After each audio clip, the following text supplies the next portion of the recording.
उसी नगर नामक राज्य में बहुत समय पहले एक राजा का शासन था। उस राजा का नाम था शिवी। वह चक्रवर्ती परिवार के एक सम्राट थे और महान और दयालु होने के लिए जाने जाते थे। लोगों ने कहा कि वह इतना दयालु थे कि कोई भी उनके दरबार से बिना कुछ लिए नहीं जाता था। वह हमेशा मदद के लिए तैयार रहते थे, भले ही उसके लिए उसे किसी भी तरह की कुर्बानी देनी पड़े।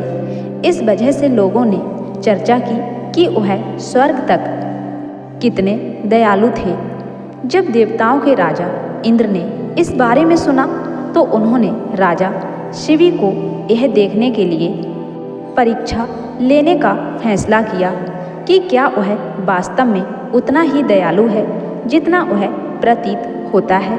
उन्होंने इसे ठीक करने के लिए एक योजना बनाई और अग्निदेव को अपने साथ शामिल होने के लिए कहा। राजा इंद्र के पूछने पर अग्निदेव भी राजा शिवी की परीक्षा लेने के लिए तैयार हो गए। राजा इंद्र एक बाज में क्यों बदल गए और अग्निदेव कबूतर में क्यों बदल गए? दोनों राजा शिवी के दरबार में गए। अग्निदेव कबूतर बनकर आगे बढ़े और इंद्र चील बनकर उसके पीछे पीछे इस प्रकार चले जैसे चील कबूतर के पीछे पीछे उड़कर उसका शिकार कर रही हो। थोड़ी देर में अग्निदेव ने कबूतर का रूप धारण किया और उड़कर राजा शिवी के दरबार में पहुँचे। वह राजा शिवी की जंघा पर बैठ गया।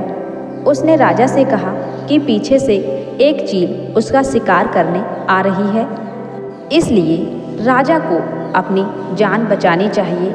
जब राजा ने सुना कि कबूतर क्या कह रहा है तो उसने कहा, बिल्कुल चिंता मत करो, यदि तुम मेरे साथ हो तो वह चील तुम्हें चोट नहीं पहुंचा सकती। मैं तुम्हें सुरक्षित रखने का वचन देता हूँ। जैसे ही राजा ने अपना वचन दिया, इंद्रदेव ने एक चील का रूप धारण किया और शिवी के दरबार में उड़ गए। उसने राजा शिवी से कहा कि मैं कबूतर का शिकार कर रहा हूँ, उसे मारकर वह अपनी और अपने बच्चों की भूख मिटा देगा। चील की बात पर राजा ने कहा, मैंने इस कबूतर को वचन दिया है कि मैं इसके प्राणों की रक्षा करूँगा, इसलिए मैं इसे तुम्हें नहीं दे सकता। जब चील ने राजा को यह कहते हुए सुना तो उसने कहा, यदि तुम इसे मुझे नहीं दोगे तो मैं और मेरे बच्चे भूख से मर जाएंगे, तो आपको यह क्या करना होगा? राजा शिवी ने गरुड़ की बात सुनी तो कुछ देर सोचा और कुछ सोचने लगा। कुछ देर सोचने के बाद राजा शिवी ने बाज से कहा, अगर मैं तुम्हें इस कबूतर के वचन जितना मांस दे दूं तो तुम और तुम्हारे बच्चे भूखे नहीं रहेंगे। ऐसा करने से इस कबूतर की जान भी बच जाएगी और मेरा वादा भी रखा रहेगा। गरुड़ का रूप धारण करके राजा के पास आए इंद्रदेव मान गए, लेकिन उन्होंने राजा के सामने एक शर्त रख दी। चील ने कहा, मैं तैयार हूँ, लेकिन आपको मुझे कबूतर जितना वचन का मांस देना होगा। जब राजा ने सभी को चील के बारे में बात करते हुए सुना तो वह सोचने लगा कि कबूतर का वजन कितना होगा। यदि मैं इस कबूतर को अपने शरीर के वजन का मांस दे दूं तो यह जीवित रहेगा। जब राजा को इस बात का आभास हुआ तो उसने अपने एक दरबारी से एक तराजू लाने को कहा। तराजू को अदालत में लाया गया।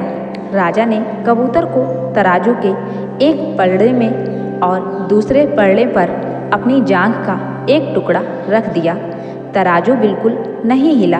यह देखकर राजा ने दूसरा टुकड़ा काटकर पलड़े पर रख दिया।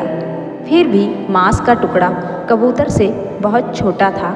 उसने धीरे से अपने शरीर का आधा मांस निकालकर तराजू पर रख लिया। उसके बाद भी मांस का वजन कबूतर से कम था। जब राजा शिवी ने यह देखा तो वे बहुत परेशान हुए। उसने फैसला किया कि वह अपना वादा निभाएगा और कबूतर को बचाएगा, चाहे वह कुछ भी हो जाए। जब उसने इस बारे में सोचा तो वह तराजू के पलड़े पर बैठ गया और कबूतर का पलड़ा ऊपर चला गया। राजा ने चील से कहा, मेरा मांस ले लो, लेकिन कबूतर को अकेला छोड़ दो। जब इंद्रदेव ने यह सुना तो उन्हें राजा पर तरस आया। इंद्र और अग्निदेव अपने वास्तविक रूप में प्रकट हुए और राजा शिवी से कहा, राजन, हम आपकी परीक्षा लेने आए थे और आपने अच्छा किया। आप वास्तव में बहुत दयालु और मददगार हैं। पृथ्वी पर कोई और आपकी तुलना नहीं कर सकता। उनके ऐसा करने से दोनों देव बहुत खुश हुए और बाद में दोनों देवताओं ने उस स्थान को छोड़ दिया। तो दोस्तों, राजा शिवी की कहानी से हम लोगों को यह पता चलता है कि एक व्यक्ति को कभी भी दया और दान का साथ नहीं छोड़ना चाहिए, क्योंकि भगवान हमेशा किसी की मदद करने के लिए तैयार रहते हैं जो दयालु और परोपकारी होते हैं।